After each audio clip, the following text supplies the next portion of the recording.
Comment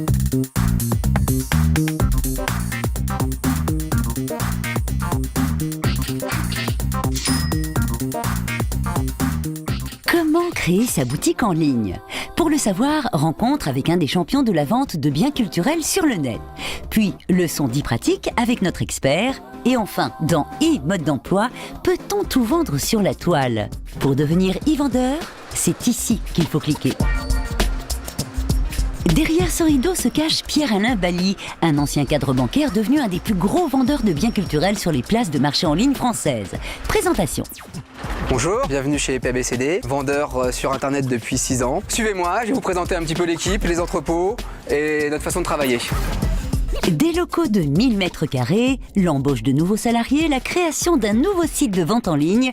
C'est sûr que côté réussite, Pierre-Alain en connaît un rayon. Il y a près de 14 000 références dans cet entrepôt. Si vous voulez faire un caddie, je peux vous mettre 14 000 produits différents. Tous les loisirs au meilleur prix. Aujourd'hui, nous avons 4500 références de DVD. Ce qui marche le mieux, c'est parfois les produits atypiques. Sur Internet, on arrive à proposer des prix parfois 30 à 40% moins chers. Notre point fort, c'est de maîtriser toute la chaîne de A jusqu'à Z. C'est-à-dire qu'on achète nos produits, on met en vente nos produits, on stocke nos produits, ça part dans le monde entier. Ok, c'est fait pour l'Allemagne, là, les buzz? Alors nous vendons sur des plateformes internet et aujourd'hui on est supérieur à 99,6% de satisfaction. Ce qui est vraiment pour nous un très beau score et qui reflète la qualité de notre service.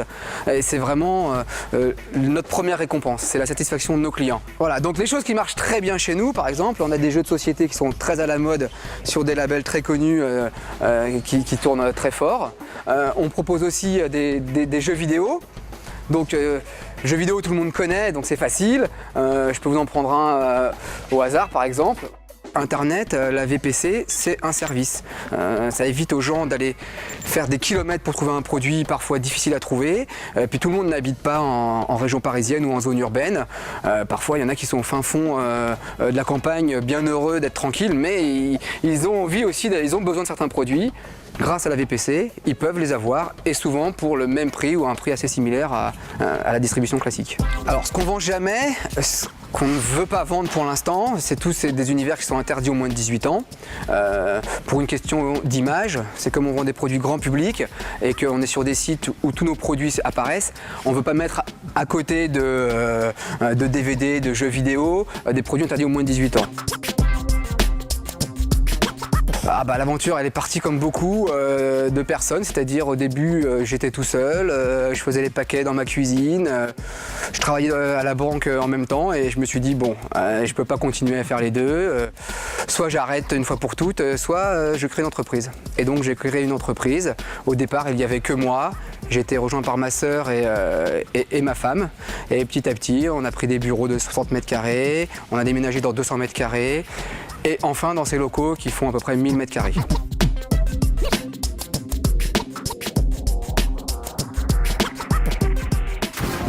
L'e-commerce, ça me tente bien, mais est-ce qu'on peut se lancer comme ça? Eh bien, voici la réponse de notre expert, Olivier Lévy, éditeur du blog e-commerce. Alors bien sûr que non, on ne peut pas se lancer comme ça, il faut respecter quelques règles qui sont très simples. Pour énumérer les principales, ce serait première règle d'avoir le bon produit. Connaître son produit, connaître les fournisseurs, connaître les marges. Une autre règle importante, bien sûr, c'est l'étude de marché. Donc ce que nous conseillons, c'est d'aller sur Internet et regarder par exemple les prix pratiqués, quelles sont les marques vendues. Très vite, en fonction de cela, vous allez comprendre quel est le marché sur Internet, quelles sont les marques qui se vendent bien et à quel prix.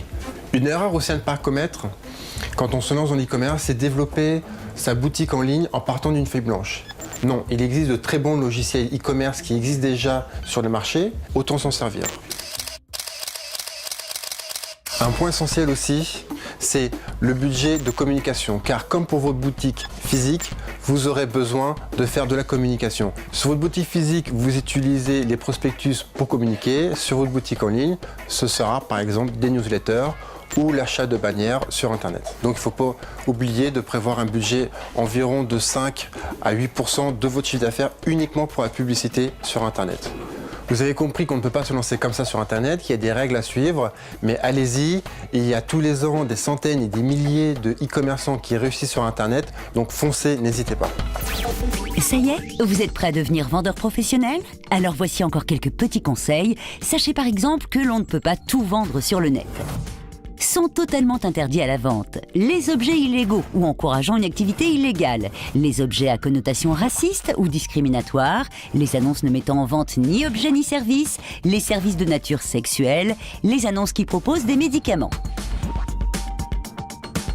Parmi les objets dont la mise en vente n'est pas autorisée, on trouve aussi les denrées périssables, si l'annonce ne précise pas les mesures prises par le vendeur pour en garantir la livraison en toute sécurité. Vous ne pourrez pas non plus vendre sur la toile les objets qui enfreignent les droits de propriété intellectuelle, les objets de contrefaçon ou ceux de contrebande. Pour en savoir plus sur l'e-commerce, rendez-vous par exemple sur le site dgccrf.bercy.gouv.fr et sur le site d'eBay, Espace Règlement. À bientôt!